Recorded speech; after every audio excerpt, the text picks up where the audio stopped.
বর্তমানে আমরা আমাদের চারিদিকে ধর্মগুরুদের একটা কিন্তু চরম বাড়বাড়ন্ত দেখতে পাচ্ছি, এবং এই সমস্ত ধর্মগুরুরা আমাদের চারিদিকে অর্থাৎ ফেসবুক, ইনস্টাগ্রাম, ইউটিউব এই সমস্ত জায়গায় এরা রয়েছেন। এরা সেখানে নিজেদের ভিডিও পোস্ট করছেন, রিলস পোস্ট করছেন, নিজেদের বক্তব্য পোস্ট করছেন, এবং মানুষজন সেটাকে শুনছে, মানুষজন তাদেরকে ফলো করছে, সাবস্ক্রাইব করছে, প্রচুর প্রচুর ফলোয়ার, প্রচুর প্রচুর সাবস্ক্রাইবার এদের যে সমস্ত নিজস্ব ইউটিউব বা ফেসবুক বা ইনস্টাগ্রাম অ্যাকাউন্টসগুলো রয়েছে। এবং এরা সমাজে ব্যাপকভাবে অন্ধবিশ্বাস, কুসংস্কার এবং অপবিজ্ঞান এগুলো কিন্তু ছড়িয়ে যাচ্ছেন, এবং এদেরকে মাঝে মধ্যে কিন্তু সাম্প্রদায়িকতার বিষও কিন্তু ছড়াতে দেখা যাচ্ছে। এবং এই যে সমস্যা, এই সমস্যা যে শুধুমাত্র একটি ধর্মের ক্ষেত্রে তা কিন্তু নয়, সমস্ত ধর্মের মধ্যেই এই সমস্ত বাবাজিরা কিন্তু এসে জুটেছেন। তারা নিজের নিজের যে সমস্ত ধর্ম রয়েছে সেই সমস্ত ধর্মের ধর্মগুরু সেজে, সেই সমস্ত ধর্মের ধর্মপ্রচারক এবং সর্বোপরি সেই সমস্ত ধর্মের রক্ষক হিসেবে নিজেদেরকে প্রমাণ করতে প্রচণ্ডভাবে সচেষ্ট, এবং তারা সেই জায়গাতে প্রচণ্ডভাবে সফল, যার ফল আমরা দেখতে পাচ্ছি আমাদের চারিদিকে এই সমস্ত বাবারা ছড়িয়ে ছিটিয়ে রয়েছেন। এবং মানুষজন এই বাবা হওয়ার কাজে যুক্ত হতে চাইছেন, যার ফলে আমরা দেখতে পাচ্ছি প্রচুর ছোট ছোট ছেলে মেয়ে, কম বয়সী যুবক যুবতী, তরুণ তরুণীরাও কিন্তু এই কাজে এসে যোগ দেওয়ার চেষ্টা করছেন।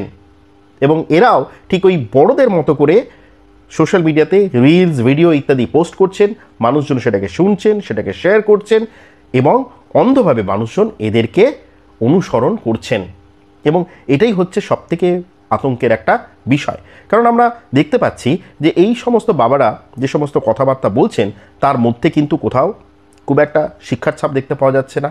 প্রচণ্ডভাবে অন্ধবিশ্বাস ছড়াচ্ছেন, কুসংস্কার ছড়াচ্ছেন, এবং সাধারণ মানুষ এমন একটা জায়গায় গিয়ে পৌঁছে গেছেন যেখানে মানুষজন হয়তো ডাক্তারের কাছেও কিন্তু যেতে চাইছেন না। কোনো একটা সমস্যা হলে আগে ছুটছেন ওই বাবাদের কাছে, এবং তারপরে সেখানে যদি কোনো সমস্যা হচ্ছে তখন তারা যেতে বাধ্য হচ্ছেন হাসপাতালে। সাপে কামড়ানোর ক্ষেত্রে এই ধরনের জিনিস কিন্তু আমরা প্রায় সময়ই দেখতে পাচ্ছি। ওঝার কাছে আগে মানুষজন যাচ্ছেন, এবং এতটাই দেরি হয়ে যাচ্ছে যে সেখান থেকে কিন্তু আর যাকে ওই সাপে কামড়েছে সেই ব্যক্তিকে, আক্রান্ত ব্যক্তিকে কিন্তু আর ফিরিয়ে আনা সম্ভব হচ্ছে না, ব্যক্তি মারা যাচ্ছেন। এরকমটা কিন্তু আমরা প্রায় সময় খবরের কাগজে দেখতে পাই।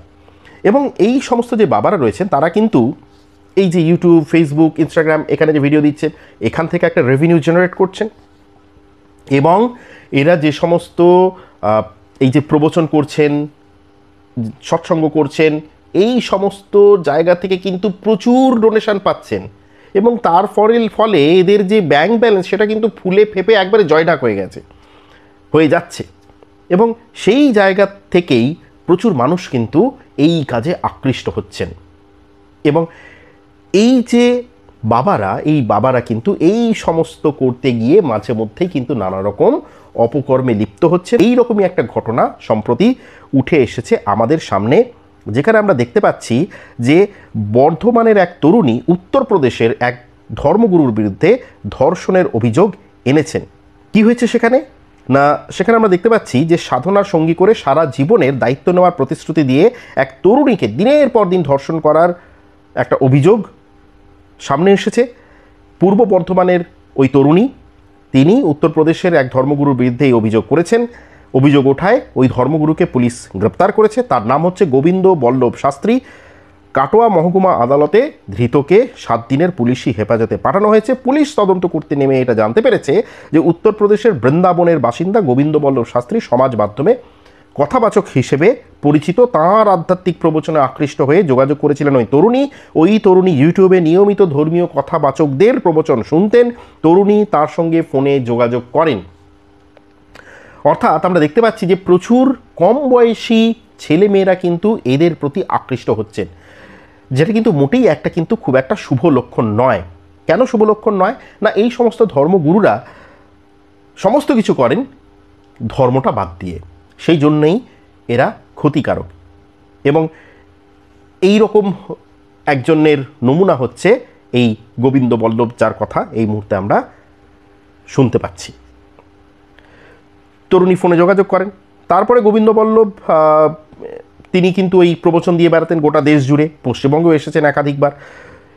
2023 সালের মে মাস নাগাদ বীরভূমের ভাগবত পাঠের আসরে আসেন গোবিন্দ বল্লভ। এই যে ভাগবত পাঠ হচ্ছে, সৎসঙ্গ হচ্ছে, এখান থেকে কিন্তু প্রচুর ডোনেশন তারা কিন্তু পান। ধর্মগুরু ওই তরুণীকে সেখানে আসতে বলেন, সেখানেই গোবিন্দ বল্লভের সঙ্গে তাঁর প্রথম মুখোমুখি সাক্ষাৎ হয়। তারপর গোবিন্দ বল্লভ শাস্ত্রীর ভক্ত থেকে শিষ্যা হয়ে যান ওই তরুণী। এটা জানিয়েছেন যে ওই বছরের জুন মাসে মুর্শিদাবাদ জেলার বেলডাঙ্গা এলাকায় প্রবচন শোনাতে আসেন গোবিন্দ বল্লভ শাস্ত্রী। সেখানেই তরুণীকে তিনি দীক্ষা নেন। আজীবনের দায়িত্বভার নেওয়ার প্রতিশ্রুতি দিয়ে সাধনা সঙ্গী করার জন্য তিনি ওই দিন ওই তরুণীকে রাজিও করিয়ে ফেলেন। তরুণীর অভিযোগ, এরপর তাঁর ইচ্ছার বিরুদ্ধে দিনের পর দিন ধরে তাকে ধর্ষণ করে যাচ্ছিলেন ওই গুরুজি। গত জুলাই মাস নাগাদ তরুণী গায়ে আগুন ধরিয়ে আত্মহত্যার চেষ্টা করেন। দীর্ঘদিন হাসপাতালে তাকে চিকিৎসাধীন থাকতে হয়। কিছুটা সুস্থ হয়ে ওঠার পর গত 20শে জুলাই তিনি মঙ্গলকোট থানায় গোবিন্দ বল্লভ শাস্ত্রীর বিরুদ্ধে এফআইআর দায়ের করেন। তরুণীর নানা অভিযোগের ভিত্তিতে পুলিশ বর্তমানে যেটা ভারতীয় ন্যায় সংহিতা অর্থাৎ বিএনএস সেই অনুযায়ী ধর্ষণ, আত্মহত্যার প্ররোচনা, প্রতারণা, অপমানসূচক কথাবার্তা ইত্যাদি একাধিক ধারায় মামলা দায়ের করে। গ্রেপ্তার এড়াতে আগাম জামিন চেয়ে উচ্চ আদালতে আবেদন করেছিলেন গোবিন্দ বল্লভ। বিচারক তার জামিনের যে আবেদন সেটা খারিজ করে দেন। এরপরে কাটোয়া মহকুমা আদালতে আত্মসমর্পণ করেন উত্তরপ্রদেশের বৃন্দাবনের ওই গুরুজি। এই হচ্ছে বক্তব্য বা এই হচ্ছে ঘটনা।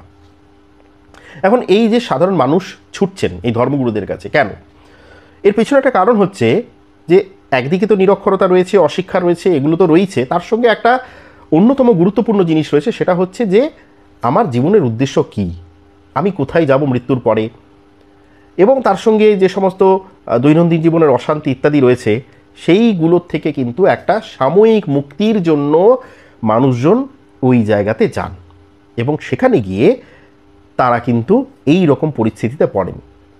একটা সময় আমরা দেখেছি যে আমাদের ছোটোবেলাতে দাদু ঠাকুমারা তারা হয়তো সন্ধ্যাবেলায় একটু রামায়ণ পড়লেন, মহাভারত পড়লেন, এই ধরনের জিনিসগুলো করতেন। তারা গল্প করতেন একে অন্যের সঙ্গে বসে। আজকের দিনে দাঁড়িয়ে কিন্তু সেই জায়গাটা অনেকখানি কমে গেছে, প্রত্যেকেই নিঃসঙ্গ, এবং সেই জন্য সেই জায়গা থেকে এই যে ধর্মগুরুরা, এই ধর্মগুরুদের এই যে জমায়েত, এই ধর্মগুরুরা কিন্তু চলে আসছেন ছবির মধ্যে, এবং সেখানেই হচ্ছে সমস্যার সূত্রপাত। সব মানুষ, সরলমতি মানুষ, তারা খুব সহজ সরল মনে ওই যাচ্ছেন তাদের কাছে, এবং সেখানে গিয়ে তারা কিন্তু দিনের শেষে এই রকম একটা ব্যবহার পাচ্ছেন, এবং তার ফলে কিন্তু কখন যে অচিরেই তারা যে নিজেরাই নিজেদের ক্ষতি করে ফেলছেন এটা কিন্তু বুঝতে পারছেন না, এবং এইভাবে শুধু নিজের নয় দেশেরও ক্ষতি হয়ে যাচ্ছে। তাই এই সমস্ত ধর্মগুরুদের থেকে নিজেদেরকে একটু দূরে সরিয়ে রাখার চেষ্টা করুন। এতে কিন্তু আপনার ধর্মাচরণে কোনো অসুবিধা হবে না। ধর্মাচরণ আপনার দিব্যি যেরকম চলছে সেরকম ঠিক চলবে, কিন্তু এদেরকে জীবন থেকে সরান, তাহলে কিন্তু খুব অসুবিধার মধ্যে পড়তে হবে। কারণ এরা যে কথাগুলো বলেন তার সঙ্গে আর যাই হোক না কেন ধর্মের কোনো সম্পর্ক নেই।